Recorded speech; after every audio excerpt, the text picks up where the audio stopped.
But the Action Research Collective itself wasn't a copy and paste model that we took from somewhere else. This idea of incompleteness was really important. By that, what we mean is that you don't design and decide everything up front. You leave a lot of spaces in the design of your projects, a lot of decisions still on the table, so that participants who get involved can shape the direction in which you go.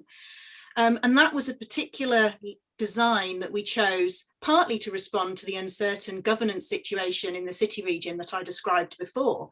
We wanted to try and open up the opportunities for greater citizen participation presented by the devolution of responsibilities from central government to Greater Manchester, but the policy terrain wasn't fixed, and therefore neither could our own plans of action be. So on the one hand, I wouldn't advocate this as a recipe. Mistra Urban Futures as a whole is against this kind of idea that you can narrowly or naively transplant some sort of idea of best practice from one urban context to the next. Co-production is all about recognizing context and being responsive and adaptive to that. And so, as we argue in the book, this incompleteness and responsiveness is really important. Other places might want to set up an Action Research Collective, but it would and should look different.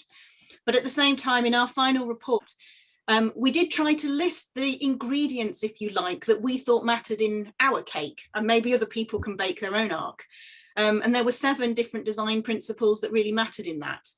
Those were things like designing for openness, keeping things on the table, shaping the dynamics of participation in terms of what kinds of spaces and places you use, what kinds of temporalities unfold, how to be both urgent in responding to policy issues, but also to slow down those kinds of temporalities of policy development, different kinds of creative methods to blend expertise, how to be human. That was a real feature, that we need to be incomplete, uncertain, inhuman ourselves in all of these different kinds of partnerships, how to recognize the politics of what we do, connect with formal decision making, and hold the process.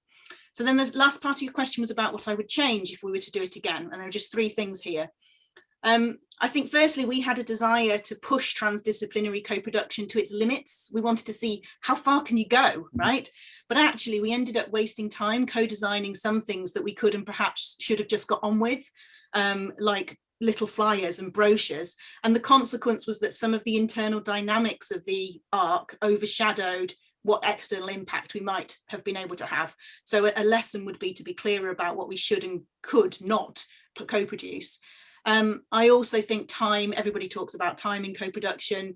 You know, we had taster workshops, speed dating, introductory sessions. We tried to develop a collaborative theory of change, but at the end of the day, it was an academic funded research project, and we had to push things along at a pace that fitted the funder and wasn't always best fitted to the timelines and pace that everyone else wanted to go at. And the third thing, elsewhere in this book, Transdisciplinary Co-Production for Sustainable Cities, we also have a chapter, a vignette about leadership in co-production. This is a point we develop in the book, and we talk about 4 different styles of leadership in co-production. What does good leadership even look like? And for us, we didn't always agree on how we should lead the arc and what roles academics should play. And I think I would have surfaced that earlier on in our process. And that's why, you know, reflexivity really matters, that we learn, that we unlearn, that we recognise the politics of what we do in these processes.